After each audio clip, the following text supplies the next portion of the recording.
Hey, what's up, everybody? Welcome to the Lido Loca Cruise Podcast. This is episode 25. I am your host, Tony, and today we have a very special episode. We spent about 40 minutes with a crew member on the Odyssey of the Seas, crew member Chris Wong, crew member and fellow content creator, and we get into some very interesting conversations. The main push of the conversation is, what was it like to be a crew member during the pandemic? How do you survive that? And then also we have some pretty interesting talk about the casino. Chris Wong is a casino host, and so that's what the agenda is for the podcast today. While I have you here, first, a big thank you for checking out the podcast. Be sure to share this out, tell your friends. There's a video version of the podcast on YouTube at the Lido Loca Cruise Podcast YouTube channel, and if you want to support the podcast, if you want us to keep going after these new guests, please consider joining us over on Patreon for some extra video content and some other options. That is patreon.com/Lido Loca.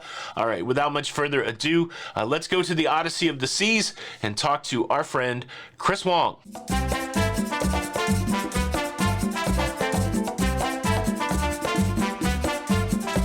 Hey, what's up, everybody? I am here on Royal Caribbean's Odyssey of the Seas, and I'm here with Chris Wong. What's up? And in the most apropos place possible, this is the casino. This is actually where Chris is stationed on the Odyssey of the Seas. So look, if you ever want to see another YouTube celebrity and you're on Odyssey of the Seas, just swing by the casino. You can see Chris Wong. Yeah, this is long overdue. Chris Wong vlogs, Lido Loca. We're finally in a video. It's the collaboration of the century. Welcome to my office. This is awesome. Look, this is my office. This is where I work on the ship. I got a lot of casino questions, but I want to build the foundation a little bit. My first question is, how long have you been working on cruise ships, and kind of what was the process of starting to work on a cruise ship? My story on cruise ships is probably quite unique compared to a lot of other crew members. 2013. Okay, I'm kind of a veteran in the game. Okay, 2013 was when I first started working on Royal. Independence of the Seas, I was working in the shops. Okay, I was one of the guys, doing transactions, helping you guys buy your merchandise, your Royal Caribbean teddy bears. Did that for about 3 contracts, transitioned into the art gallery. Wow. So then I was one of those guys selling art through the auctions, and then you guys will come to the gallery. Not sure if you spent time in the art gallery during your cruises or not, but Park West Art, I was one of those guys. Wow. Did that for 1 contract, and then ultimately made my way into the casino, where I am right now as an assistant casino host, currently on Odyssey of the Seas. Okay, well, I don't want to lose this train of thought, because I did not know that aspect that you worked in the art gallery. I do enjoy going to the art gallery. I like one of my more recent cruises, the guys at Park West, 2 experts in their field. They gave like a 2-hour talk on Salvador Dali and Pablo Picasso, and they had some of those works on board. I found it to be a very enriching experience. Now, I don't collect art. I don't plan to buy art on the cruise ship, but I do love going and getting that enrichment type talk. That now I have the question. I'm assuming that a lot of art is sold on cruise ships, or they wouldn't have the galleries. Is it? I don't know that you would know a percentage, but out of every 100 people that come and look at art, do you think 20 people buy art on a cruise ship? Do you think it's higher than that? Do you think it's lower than that? The variation really does depend on what type of cruise it is, where you are located versus, let's say, Caribbean as opposed to being in Australia. So all of these things will be taken into factor. But the art auction process and the way you guys preview the art and then you come visit us in the art gallery later, yes, sales happen more frequently than I would imagine most people would think. Because some of the art gallery, some of the art in the gallery, really caters for everybody. Works of art from masters, works of art from contemporary artists, one-of-a-kind uniques to limited edition graphic works. So there really is a market there for everyone. And if you've never been to the art gallery on the ship, I actually encourage you just to pay a visit or even attend an art auction, because it's free, so why not? Yeah, an art auction is one of those things, like the pro tip is there's usually free champagne. Right? So like if you're looking to get a free drink on the cruise ship, often they have that at the art. Free champagne and a free work of art, yes. That's pretty cool. And a raffle ticket. How intense are these art auctions? I've never been to an auction. I mean, do you really see people getting into a bidding war like you see on other auctions? You can. I mean, so I think sometimes in movies they overhype it. But it's actually very friendly. It's not intimidating. By no means is it intimidating. Yeah. And I actually think it's a lot of fun. For someone even who has no idea about art, you can just go and maybe even learn something. That's pretty awesome. Yeah, and I can attest to that. I do go sit in on a lot of those art sessions with no intention of buying anything, but really to soak up the enrichment stuff that they give. So back to the whole cruise life. Yeah. What was your process? So like you're from the UK, right? I'm from the UK. So how do you get a cruise job in the UK? How did you end up getting your cruise job? So for me in the UK, I would get in contact with the UK recruiters. Okay. Okay, so every home country has their own recruiter. But did you see an ad, or did you say, "Oh, I think I want to go work on a cruise"? Like, how did it happen? Did something provoke you, or Yes. did you just say, Yes. My story is straight after I graduated from university. Just like any 21-year-old kid at the time, I had no idea what I wanted to do with my life. I have a degree in advertising. Oh, there you go. But it was almost clear to me that I didn't really have a passion to work in the ad industry, and I wasn't quite passionate about it. So I had this idea that I wanted to go traveling. I was like, okay, yeah, I want to take a year just to go traveling, and then I'll come back home and look for a real job. And realizing that I didn't really have enough money saved to go traveling, I thought, why not look at these work abroad programs? So I was thinking maybe I'll work in Australia for a year, work in America for a year. There's a lot of these work abroad programs that help young people just to go out there, get the experience of working abroad. And it was through that research I came across the idea of working on a cruise ship. Now before working on a ship, I had never been on a cruise ship before. I had never been on vacation. I had never even seen one. I just saw online through my research of looking at jobs working abroad that you can work on a cruise ship, a huge cruise liner, for up to 6 months at a time. You get to travel the world, make new friends, and earn a little bit of money. And I thought, why not?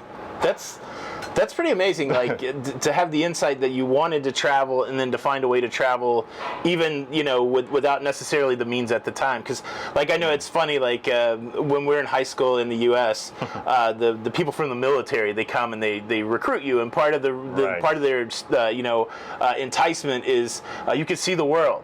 And so I like this idea that if you do have that desire to see the world, that there are other options out there. And so it's really cool. Yeah, absolutely. You mentioned this to me the other day, that you sometimes get seasick, and I never really thought about this.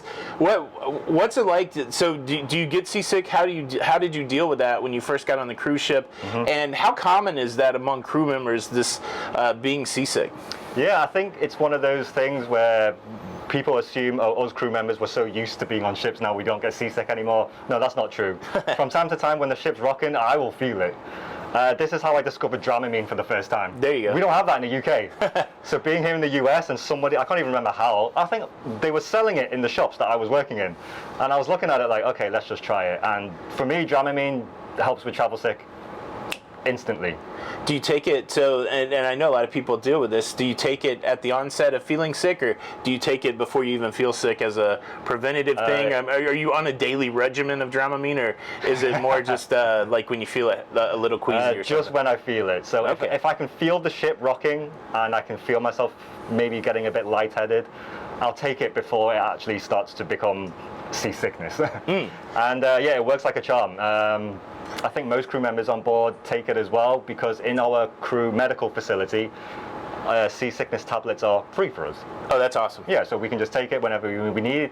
It's not that often. It's not like I'm taking it on a daily basis. I might take 1 or 2 a month maybe. Okay. On just those random days where the ship just happens to be the sea really gets rocky. really rough, and sometimes you can't help it. Even the biggest ships in the world still sometimes can't handle the swaying.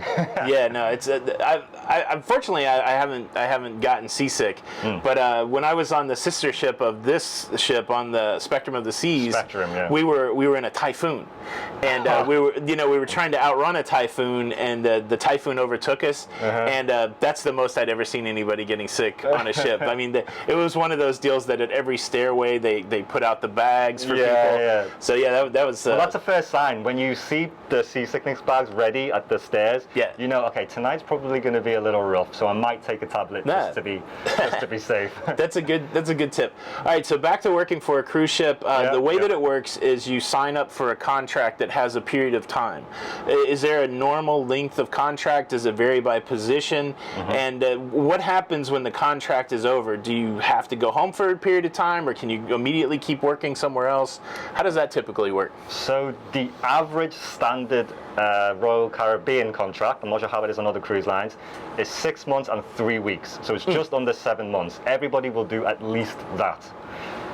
You can choose to extend. Some crew members want to extend, earn a bit more money, because a lot of these crew members are sending money home. Yeah. So the option to extend is there. The option to shorten is there as well, which if it gets approved, you can get it shortened by a month or so if you have, a specific reason to want to go home. The average is 7 months for me. Longest contract I've done is close to 8-9 months. Okay. But it does vary. And then, yes, when we go home, again, on average, some crew members will take anywhere between, I would say, 6 and 8 weeks off.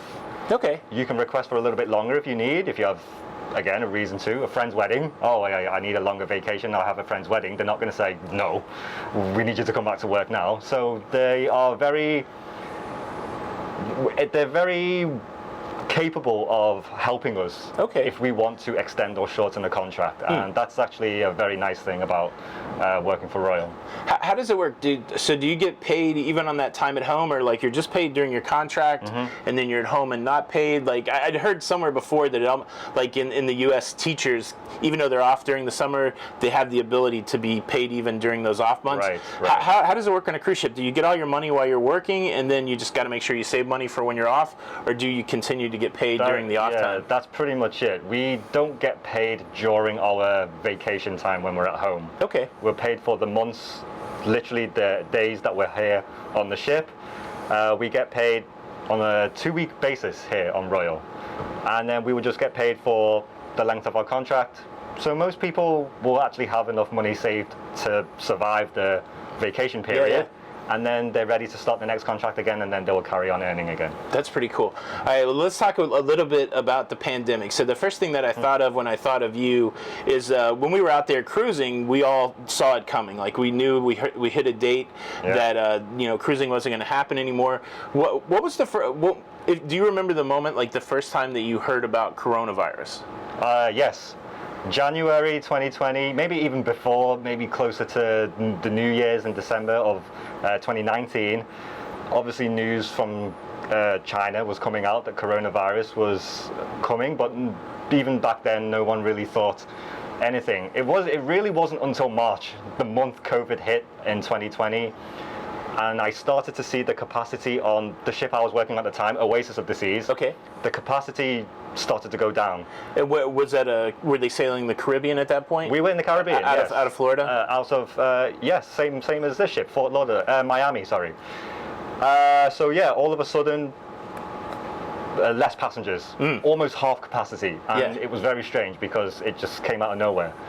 We weren't sure why. It was like, okay, why is nobody cruising anymore? Yeah. And then you're seeing on the news, you could see coronavirus was becoming a thing then in the US and other parts of the world, like the UK from where I'm from. Yeah. And then, to me, the biggest part was when they started cancelling the sports seasons. We have the TVs in the casino all over Oasis, and I could see NBA season cancelled indefinitely, and then Premier League in the UK cancelled indefinitely, and it was like, okay, this is starting to get serious. Like, this is starting to get really serious. And then cases started to come on board cruise ships, and then that's when we thought, okay, something's happening here. Yeah. And then all of a sudden, the captain makes an announcement saying that we're going to be shutting down. Wow. And that was it. I still remember all of that like it was yesterday. It was the most surreal thing. Even me, someone who's experienced working on ships, never experienced anything like that. Yeah, I mean, I think for all of us, right? Like this whole thing really changed. Like I've never seen anything like this in my life, and I would be surprised if we saw something like this again. So for us, we just stopped cruising, but you were still like not at your house, and you were still on a cruise ship in the Caribbean. How long? What was that process like? So no more cruises. Now do you get concerned? Like, how do I get home? When do I get home?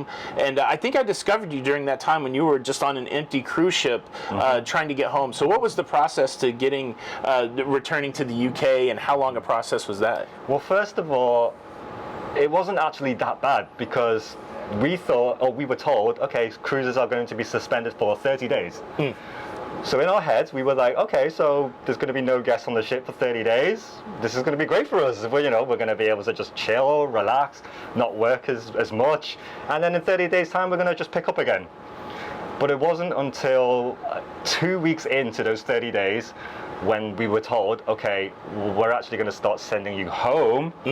Then we realized, okay, maybe this isn't all fun and games now. Yeah. Because, yeah, we were just on the ship and we were just sort of enjoying ourselves. And then when they announced they were going to send us home, it was just, okay, why are you sending us home? And then that's when we realized coronavirus is actually a lot more serious. The cruising industry is going to be suspended for probably a lot more longer than 30 days. And then it was just a waiting game. The cruise line basically told us, look, we're going to do everything we can to send you home. Just be patient. Flight details are coming. We're working with airlines. We're working with countries, because at this point, countries had already started closing their borders. Yeah. So for a lot of crew members, they were literally unable to get home.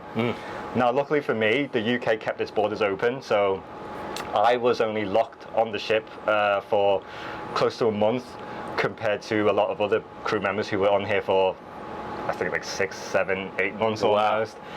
And yeah, so I guess there was no process. We were just waiting to see what the cruise line was going to do for us. And then just a few days before you were scheduled to go home, they told you? Or? Literally, emails were sent out going, here's your flight details. Yeah, you're going home. Wow. And there was they couldn't really tell us anything more than that. It was just, look, go home and we'll be in touch. So you get home, are you home by like April or May of 2020? Yes, it was around that time. Okay, so what's the plan once you get home? Like, you don't know when cruising's going to restart. This is the thing that I contemplated for so many crew members out there. Was there some point where you're like, okay, I got to do something else? Like, I'm not gonna work on cruise ships anymore because I can't. Or was there a thing like, I'm just gonna keep waiting and then hopefully something will change? Like, what was the process through that whole long period? It was interesting, like, because we didn't know how long the industry was going to, how long the lockdown was going to last in the industry. It was hard to decide, should I look for a new job now or should I not? Because, as you know, the cruise line just kept postponing it for a month at a time. Right. They'd be like, cruises are cancelled for the next 30 days. Okay, after 30 days, okay, it's going to be another 30 days. I think if someone had told me at the time, you're going to be out of work for 15 months, that may have actually convinced me to look for another job at the time. Yeah. But because they just kept postponing it month by month and going, okay, it looks like you were going to be coming back now in 30 days, I just kept waiting. And I'm glad I waited in the end. Yeah. But yeah, it's weird.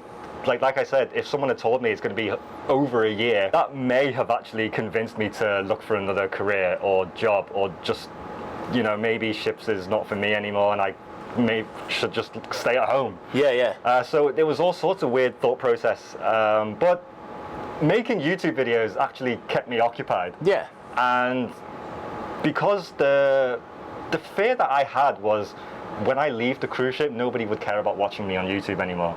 And I thought everything was over. I was like, okay, I've got no more job on the ship now. No one's going to care about my YouTube channel. But I was so lucky that my following kept wanting to see what I was up to, because I was almost their number one source of, what's happening with the cruise ship industry. Yeah. So for me, when I was seeing I still had a consistent following, I thought, okay, I'm going to keep this YouTube channel going.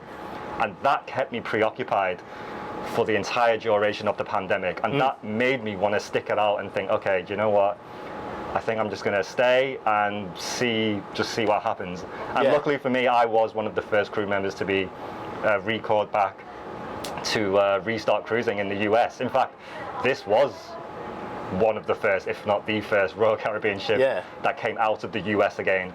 And yeah, I'm very lucky, and I thank God everything worked out, and also my bosses who believed in me to help with the restart. And this contract has probably been the most interesting contract I've done in my entire career. Just being part of the restart, learning all of these new health and safety protocols.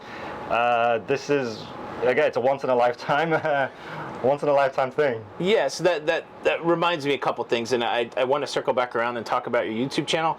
But what you just said there, how intense and how different was the training coming back to do Restart? Like, how different was the cruise ship? I mean, were you guys putting up signs and going to all kinds of different classes? How intense was that learning about the health and safety protocols? Was it unlike anything you'd experienced before? Absolutely. So first of all, quarantine, that was the weirdest thing I had to experience. All crew members who joined the ship, we went straight into quarantine.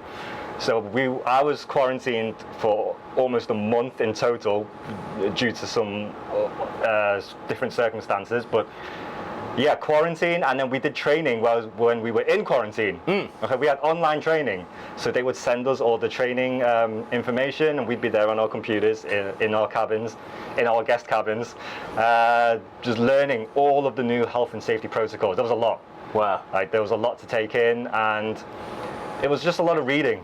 A lot of reading and understanding, and then obviously once quarantine was over and then we were able to come to work, management and supervisors would then go over everything that we looked over whilst we were in quarantine.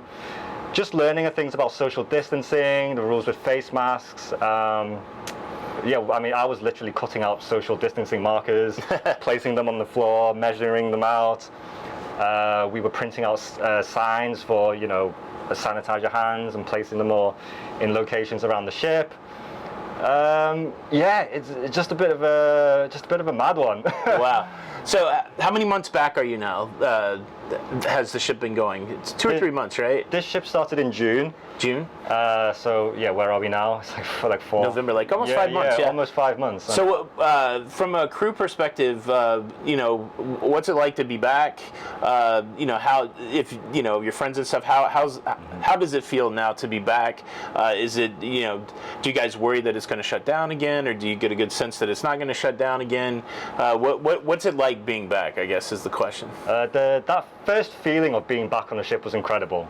Just seeing the ship again, after 15 months of not seeing a cruise ship, and then I remember pulling up at the port where those crew members came out and we could see the ship for the first time. We were like, wow, we really are back. Yeah. It was, the feeling was very emotional and incredible. Yeah. Absolutely incredible. And then stepping back on board and just seeing fellow crew members again, people we recognize as well, old friends, new friends. The feeling was fantastic. Yeah. And for us, being out of work for so long, it was so nice just to obviously have a job again. Yeah. In terms of how safe it is, or do we fear that it's going to get shut down again? Absolutely not. Yeah. No way. With the health and safety protocols that are in place, with all the training that we've done, this is the safest way to travel, hands down. You could not be in a more safer place. And we have tests every week.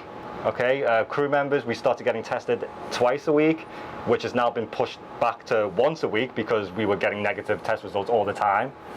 And we have had cases on board. Okay, that's no secret. Right. There has been cases on board, and we've been able to contain it every time. It has not led to an outbreak of any kind. Yeah. And cruising's going, and we've just started increasing capacity. This right now, this cruise that you've come on, this is the largest capacity we've had yet on board Odyssey, 2,400 guests. Every week now it's going to keep going up. Yeah. Now I agree 100%. Like, I don't think it's going to be shut down. That's what I was thinking. I was just thinking, if I was somebody that had been out of work for that long a period of time, like, I wonder if my mind would wander, like, is this going to happen again? But from my perspective also, it's the safest thing that I can do. Like, I can't go to my local Walmart and, be around vaccinated people, and you just don't know what's going on out in the world. So I do believe that this is the safest way to travel right now. The one other question about the pandemic. So, obviously you make a lot of friends on the cruise ship. You can't hang out with guests and stuff like that. So it's the crew that becomes your friends. During the shutdown, did you have a lot of communication, interaction, or all of a sudden did everybody go to their own separate ways and it was only when you came back that you connected again? Yeah, thank you to social media. Literally, because we would ask each other, have you got an assignment yet? Or what ship are you going to? Or as soon as one of us would be like, I got a ship assignment, it'd be like, oh my God, like, where are you going? Like, how, when did you start? Because, we're all curious to know because not everybody got an assignment at the same time. You know, some crew members would get theirs earlier, some crew members got theirs later. Like I said, I was one of the lucky ones to get theirs first. And then I started telling my friends, oh, guess what, I'm joining Odyssey now. And then everyone's like, oh, congratulations. So yes, thanks to social media, mostly Facebook, we all kept in touch with each other just to keep each other in the loop almost. Yeah. Yeah, it's incredible, absolutely incredible. That's awesome. So now that you're back on board, what's it like in the crew spaces to interact? Are you still able to socialize?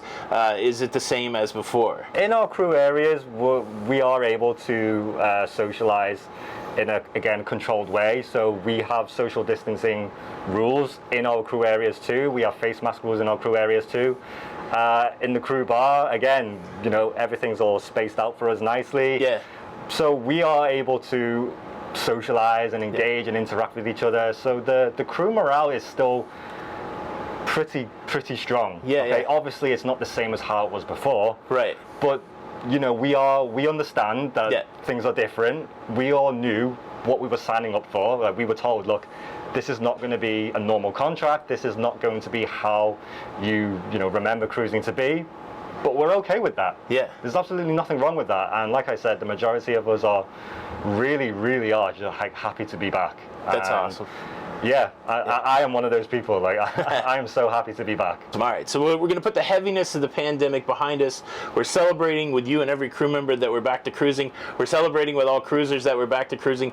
Let's talk about some fun stuff. So we're going to talk about the casino. We're going to talk about your YouTube channel, but just some rapid fire stuff. Right. Out of all the Royal Caribbean specialty dining that you've been able to partake in, what's the best one? What would you recommend to people? 150 Central Park. Oh, that was by far the most pleasant experience I've ever had. Yeah. Funnily enough, tried this during the lockdown. Yeah. When I was locked down on the ship, and then they opened some of the venues for us crew. 150 Central Park was a restaurant that I really didn't know much about. I walked past it a couple times, but didn't really know what it was. So when they opened it for us crew members to try, and then I was like, okay, let's just try it. Me and a friend went. I was so pleasantly surprised with the service, the quality of the food, the ambiance of the restaurant. It's up there. It's up there as my favorite. And if you're ever on a Oasis class Royal Caribbean ship, because it's only on the Oasis class, I highly recommend 150 Central Park. All right, so that's a recommendation from an insider there. Make sure you try out that restaurant. And then, do you get much opportunity to see the entertainment on cruise ships? Like, is there a show that sticks out that's like one of your favorite shows, or a show that people shouldn't miss when they're cruising on Royal? I've seen a lot of shows. This ship, Showgirl, and Effectors are probably two that are up there for me as by far one of the better shows within the fleet, because it's so modern and contemporary, and it's probably one of the newer shows, I would say, as well. So that's probably why it's more relevant to today. But saying that at the same time, on Independence of the Seas, Grease was a classic. If you're into those Broadway style shows, things like Grease and Hairspray, if you're familiar with the films or you've seen the show before, you know, on land, you will most definitely enjoy it on the ship as well, because it's a family favorite. Yeah, I saw Showgirl last night. I also saw it on the Spectrum, and I'm definitely going to catch Effectors again. The thing I really love, at least about the Spectrum and the Odyssey, is such an investment in technology when it comes to entertainment. Like, all the screens and 270, the robot. So the screens, the lights, the drones. It's really amazing. Now let me ask you this before we move on to the next section. Should we say best or worst first? We'll go bad first. What's the most challenging thing, or the most challenging thing about working on a cruise ship? I think is the way to say it. By far, just being away from home. Being away from home, family for long periods at a time. Obviously, the more contracts you do, it does get, I would say, easier because you get used to it. But especially the first time working on a cruise ship, so not used to not just being away from home, but being out of the country. It's something to adjust to. You're completely surrounded by people from all over the world. A lot of these people, English isn't even their first language, so it's an adjustment. It's almost a bit of a culture shock. Yes, definitely. That is probably the hardest thing. The separation from home. Yeah, it's got to be tough not seeing family and friends, and if you have a significant other, a relationship, something like that. It's a sacrifice. Yeah. For sure. Yeah. So on the flip side of that, what's the best thing about working on a cruise ship? For sure, best thing working on a cruise ship is the travel. Working on a cruise ship really has taken me all around the world. I've been to places that I only dreamed about seeing. I've been to places that I had never heard of before and I've discovered for the first time, and now it's become one of my favorite destinations. And getting to post really nice travel pictures on Instagram. There you go. Favorite destination that you've discovered by cruising? The run that I did when I was in Australia, just seeing that side of the world for the first time. Oh, yeah. And then crossing over to Hawaii and then going to Alaska, that is probably the most intense run that I've done in terms of like distance of travel. And getting to tick all those places off in the same contract was a surreal experience. Mm-hmm. All right, we'll talk a little bit of YouTube. When did you start your YouTube? So this your YouTube channel is Chris Wong Vlogs. Mm-hmm. And when did you start your YouTube channel? This is my third YouTube channel, which a lot of people don't know about. Yeah. This is my third time's a charm, is what they say. There you go. My first two YouTube channels, complete failures. Absolute, like nobody watched me, nobody cared. Yeah, I've been making videos since forever, since I was back in university. Yeah. My first channel, it was sort of just me and my friends partying, having a good time, making prank videos, so it didn't really get much attention. Fast forward a bit later, I started a second channel, which I thought I would become a travel blogger. There you go. Because I thought, okay, I've been on cruises, I've traveled to a lot of places, maybe people want to see what I have to say about these places. But again, I think at the time that I started, there were so many established travel bloggers that it was so hard to like get noticed. And nobody, again, I think I barely had 20 subscribers on my second channel.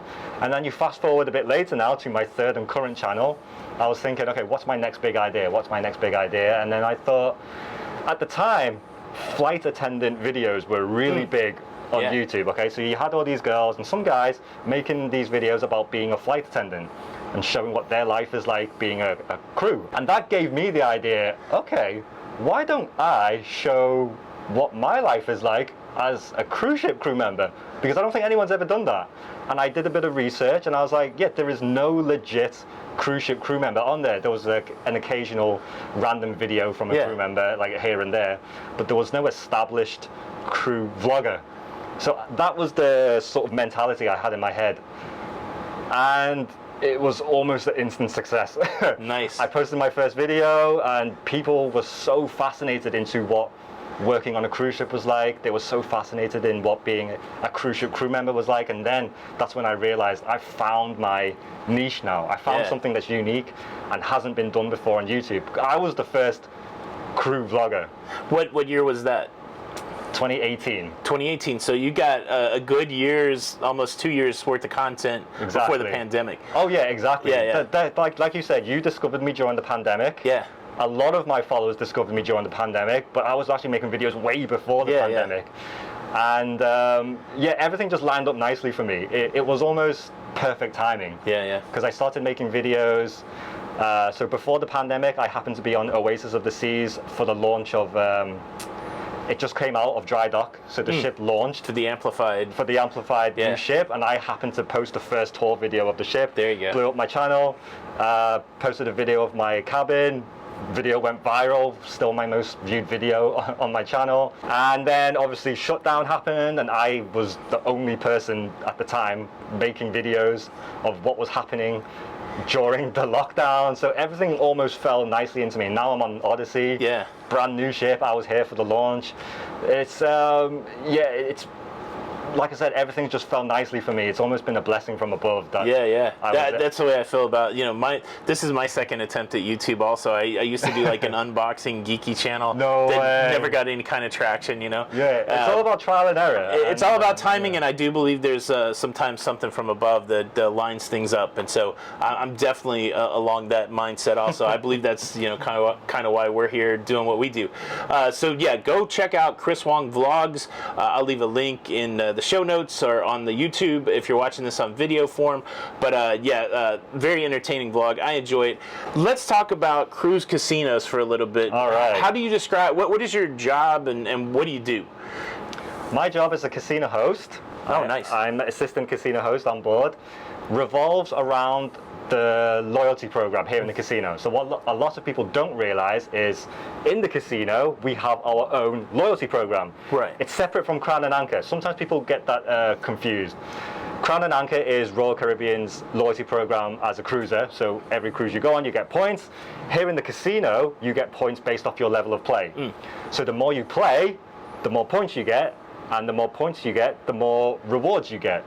Now in the casino, your rewards are, the main rewards that we give are free cruises. So starting off at 400 points is dollars off a cruise, and then you would work your way up to potentially getting free cruises. And then you're playing for the better room. Okay, so your free cruises can range from an interior stateroom all the way up to a grand suite. And again, this is all based off your level of play. So just to give you an example of how the point system works, on the slot machines, every $5 you play is 1 point. If you're playing on the tables, it's a combination of things like your average size bet, how many hands you play, and your time duration at the table. And then an average will be worked out to rate your points.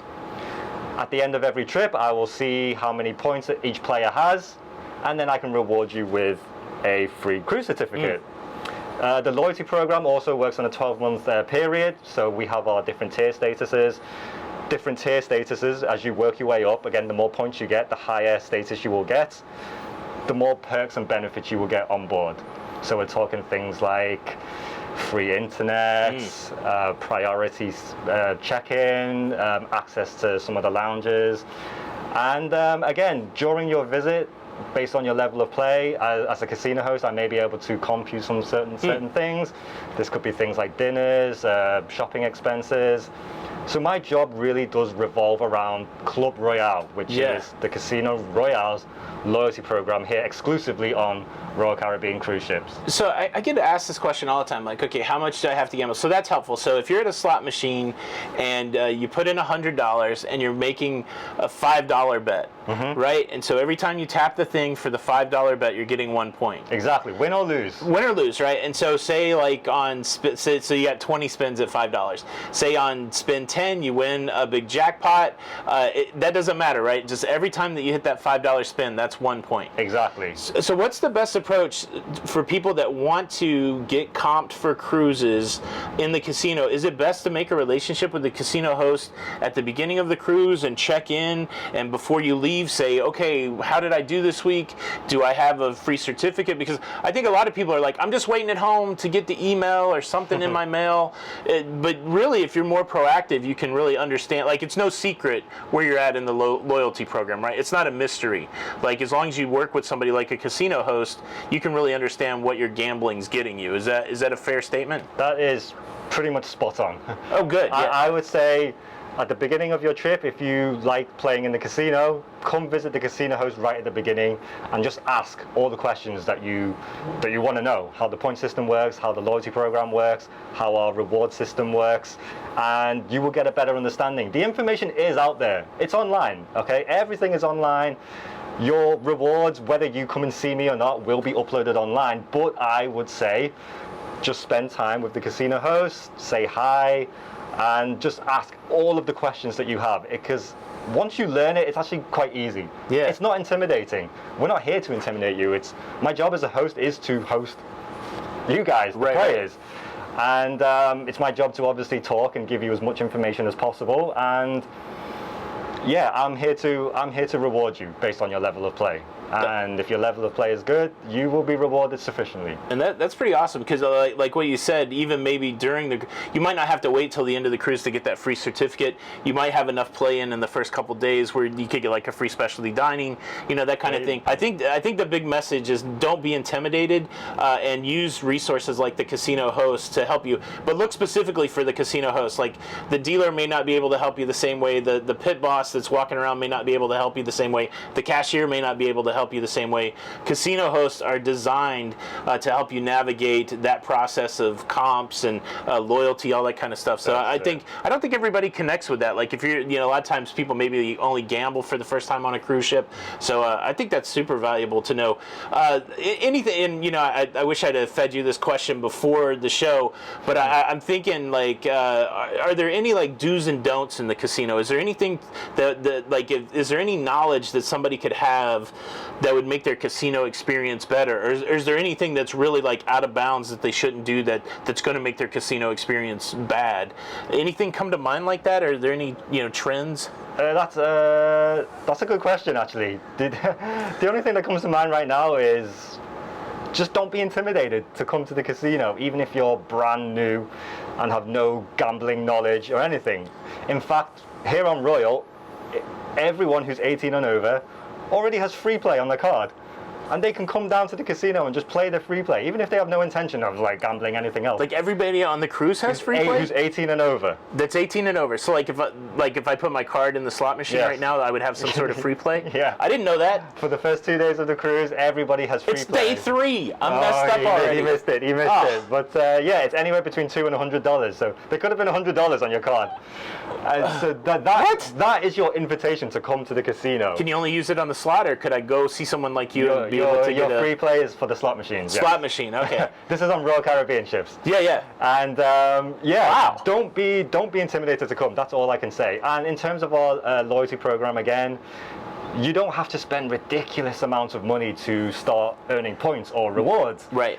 Like I said, our first reward actually starts off as 400 points, and then anything after that is kind of up to you how high or how little you would like to play. Yeah. It really is. We do try to cater and have this sort of friendly environment. Like I said, you don't have to spend a lot of money to enjoy yourself in the casino, and that is probably the biggest thing that I could ever say to you or anyone. I can attest to that, and I would love some people to leave comments. I know there's people that are watching right now that they never pay for a cruise because they let their gambling pay for a cruise.